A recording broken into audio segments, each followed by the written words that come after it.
Assalamualaikum warahmatullahi wabarakatuh. Bismillahirrahmanirrahim. Alhamdulillah, salatan wassalaman ala Sayyidina Muhammad ibn Abdullah, Rasulillah wa ala man sahibah wa tabi'a hudah amma ba'd.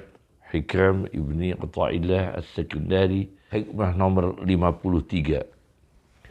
Di sini saya membawa syarah hikam Ad-Durarul Jauhariyah, syarah hikam Zainuddin Abdul Rauf Al-Munawi di halaman 142. Awrada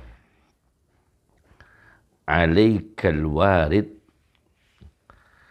liyatasallamaka min yadil akhyari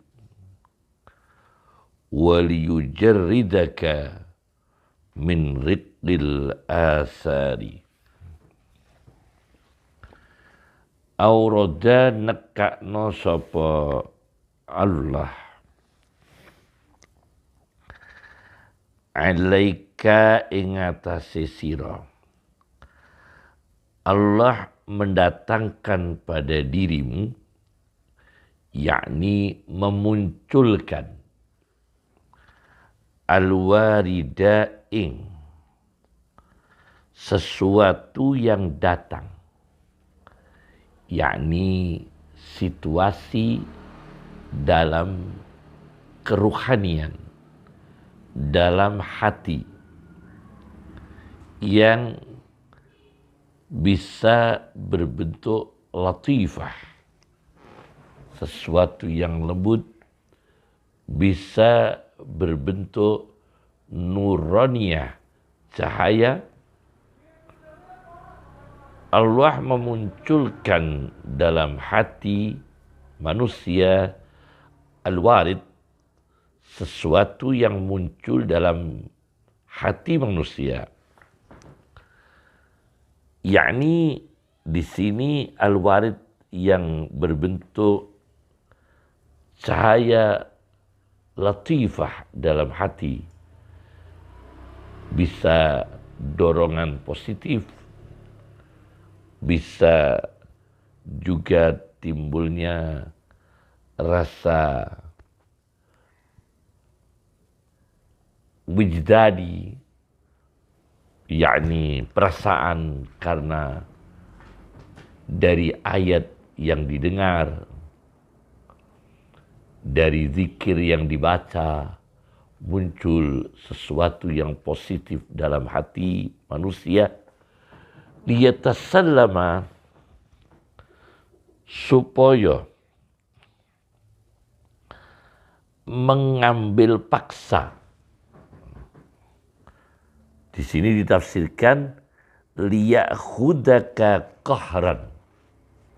Tafsirnya Zainuddin Abdul Rauf Al-Munawi menafsirkan liyatasallamaka liyakhudaka qahran, mengambil kamu dengan paksa sapa Allah ka ing sira min yadil aghyari, saking tangan piro-piro selain Allah, supaya manusia ini tidak tertarik dengan dikuasai selain Allah. Syahwat tidak menguasainya.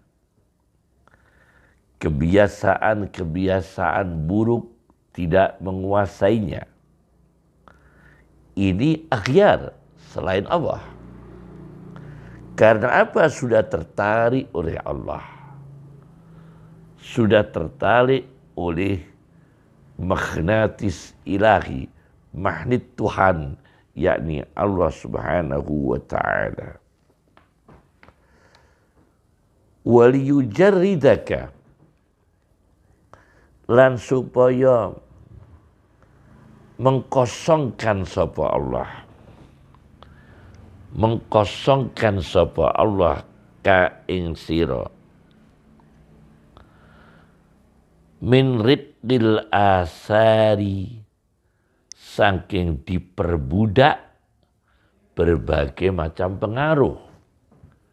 Min ridqil asari wal yujarrida, lan supaya mengkosongkan sapa Allah ka ing sira, mengkosongkan manusia, membebaskan manusia min ridqil asari, saking perbudakan piro-piro pengaruh, yakni pengaruh-pengaruh alam, pengaruh-pengaruh lingkungan. Dia apa-apa dikembalikan kepada Allah, bukan pada alam, tapi kembali pada pencipta alam. Kemudian saya baca di sini dalam tadi itu di kitab Ad-Durarul Jauhariyah halaman 142. Kemudian saya baca di syarah Dr. Muhammad Said Ramadan Al-Buti, Syarhun wa Tahlil, Syarah Hikam di jilid 2 halaman 56 maksud kami 56-57. Beliau memberikan contoh bahwa kapal Nabi Nuh yang pertama kali dirangkai oleh manusia, yakni Nuh alaihi salam, disebutkan di surat Al-Qamar ayat 14. Tajri bi'ayunina. Ini kata-kata ini. Tajri bi'ayunina. Perahunya Nabi Nuh itu bisa berjalan, bisa bergerak di atas banjir yang besar, tufan. Itu bukan karena mesin,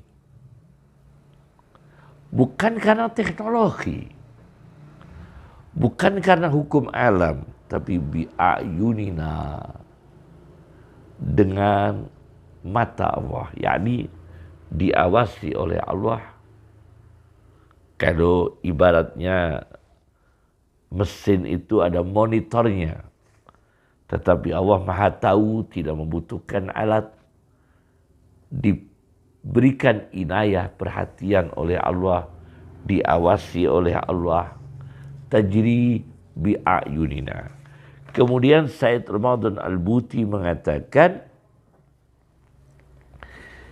ini memunculkan warid, sesuatu yang muncul dalam hati, bahwa perahu Nuh itu karena Allah Subhanahu wa Ta'ala yang semata-mata tidak ada mesinnya, tidak ada teknologinya, dan menghadapi dengan kondisi yang ekstrim.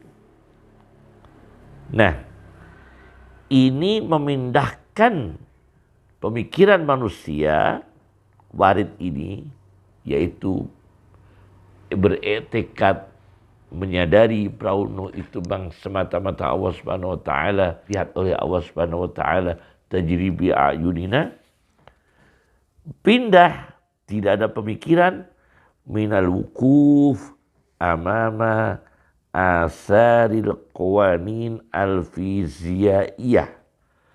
Jangan berhenti di depan pengaruh hukum-hukum fisika, asar al-qawanin al-fiziyaiyah, pengaruh hukum-hukum fisika.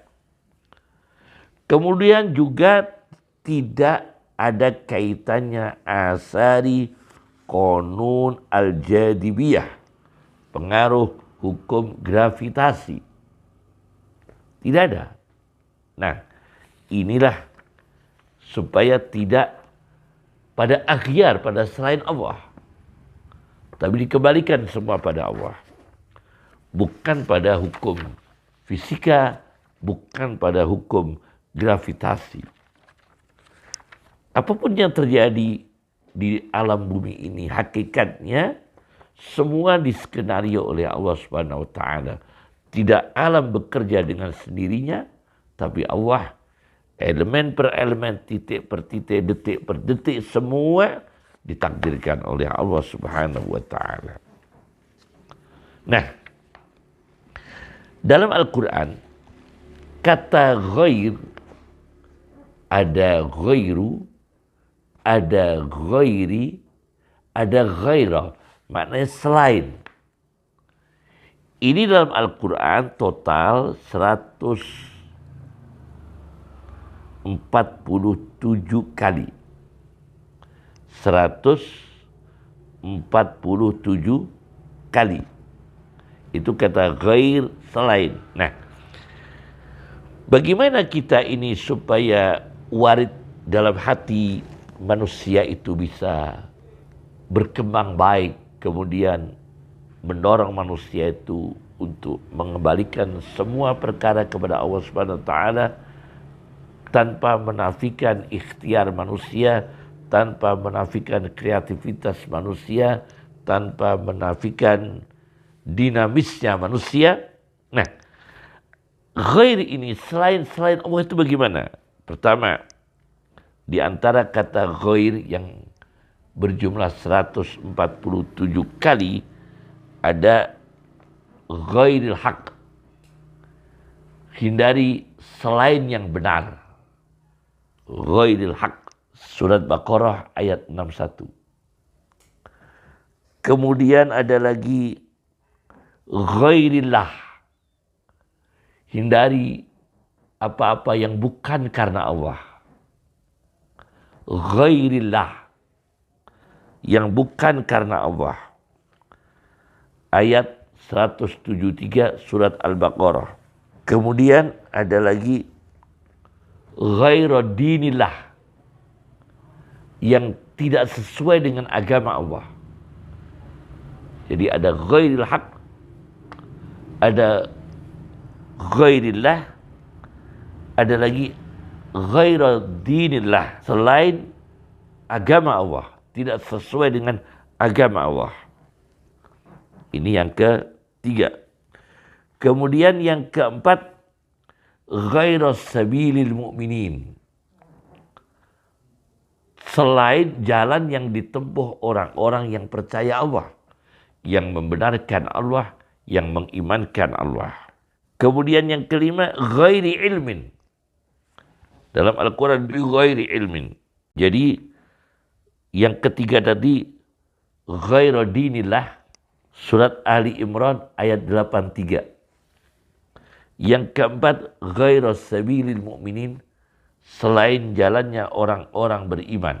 An-Nisa 115. Yang kelima, ghairi ilmin, di luar ilmu, tanpa ilmu. Al-An'am ayat 100. Jadi kita muncul hati dalam manusia, muncul sesuatu positif, latifah, rabbaniyah, kelembutan dari Allah Subhanahu wa taala. Bisa lagi suara-suara yang didengar, intuisi yang masuk dalam hati, kemudian memberikan dorongan, motivasi pada hal-hal yang diridhoi oleh Allah Subhanahu wa taala, maka orang ini akan menghindari sesuatu yang tidak benar, ghairil haq. Sesuatu yang bukan karena Allah, ghairillah. Sesuatu yang tidak sesuai agama Allah, ghairu dinillah. Sesuatu yang tidak ditempuh oleh orang-orang yang beriman, ghairu sabilil mu'minin. Ghairu sabilil mu'minin. Sesuatu yang tanpa ilmu, ghairi ilmin. Nah, sebagai ilustrasi untuk memudahkan pemahaman ini, saya akan mengangkat berbagai kasus. Kasus satu, saya baca dalam kitab Ghunyatut Talibin, sebuah kitab 3 jilid terbitan Istanbul, karya Syekh Abdul Qadir Al-Jilani, di jilid 2, Ghunyatul Talibin atau Ghunyah li Talibi Tariqil Haq, di halaman 121-125.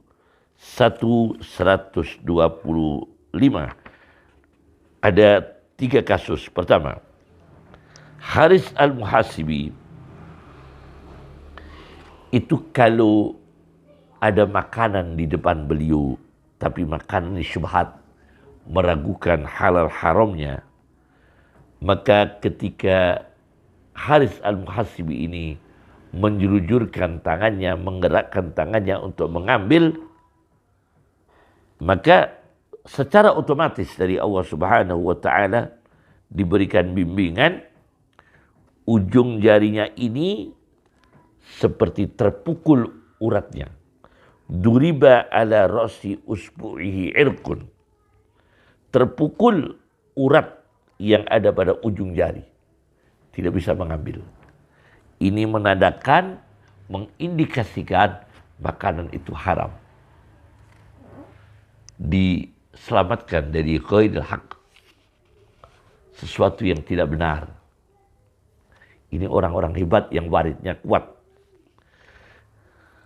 Kemudian kasus yang kedua, yaitu hampir sama, Bishr Al-Hafi.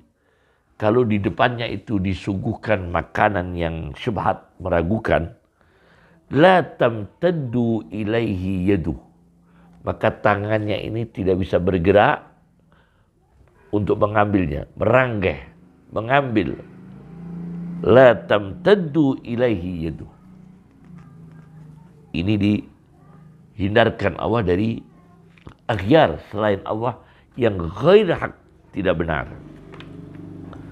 Kasus ketiga yaitu Ahmad bin Hanbal. Ahmad bin Hanbal ini suatu ketika belanja di tukang sayur atau bakal di Makkah. Karena beliau hutang, maka beliau menjaminkan satrun. Satrun itu hurufnya sin ta lam. Wadah yang berbahan tembaga. Ina bin nuhas. Wadah yang berbahan tembaga. Sebagai jaminan belanja di penjual sayur bakal. Nah, ketika beliau ini selesai melunasinya dan akan mengambil wadah tembaga itu yang beberapa hari di sana atau beberapa minggu atau beberapa bulan sebagai jaminan, ternyata penjual sayur itu mengeluarkan 2 wadah berbahan tembaga. Lalu Ahmad bin Hanbal ragu-ragu, kok mana yang milik saya? Mana yang bukan milik saya karena bentuknya sama, bahannya sama. Ahmad bin Hanbal mengatakan, sudah, tidak usah saya ambil. Ini saking takutnya tidak benar. Sudah tidak saya ambil. Meskipun uang tetap saya lunasi. Hutangnya tetap saya lunasi. Kata penjual sayur itu, maka punten Ahmad bin Hanbal, seyukjanya sebetulnya saya tahu mana wadahnya Ahmad ya ini. Cuma saya hanya ingin menguji penjenengan, ngetes penjenengan, sejauh mana wirai penjenengan, sejauh mana kehati-hatian penjenengan, kehatian Anda. Bagaimana Ahmad bin Hanbal? La akhudu. Sudah, tidak usah saya ambil. Wadah tembaga itu ditinggalkan. Kenapa? Ini karena takut bighairi ilmin. Tanpa ada ilmu yang jelas. Tanpa ada kepastian. Itu yang ditakuti Ahmad bin Hanbal. Dan Ahmad bin Hanbal seorang pemimpin ulama besar di dunia yang Imamul Hanabilah Nanti kalau beliau mengambil akan menjadi pembenaran kepada umat manusia untuk dengan mudah memilih mengambil barang syubhat. Maka beliau tidak melakukan itu. Ini kasus ketiga, menghindari bi ghairi ilmin. Kasus keempat, saya baca di dalam kitab Tabaqatul Awliya Al-Mukramin. Tabaqatul Awliya Al-Mukramin.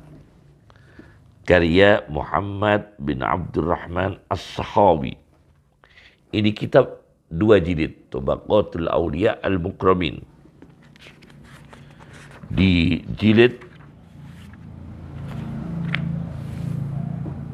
1 halaman 188 dan 191. Bishr Al-Hafi. Ini Bishr Al-Hafi. Bishr bin Haris Al-Hafi. Lahir 150 Hijriah. Persis tahun lahirnya Imam Syafi'i. Wafat 227 Hijriah. Beliau diberikan gelar Al-Hafi, tidak pakai sandal. Orang Jawa mengatakan ngodok, tidak pakai sandal. Ternyata di sini ada analisa yang menarik bahwa adanya hadis Nabi Shallallahu Alaihi Wasallam,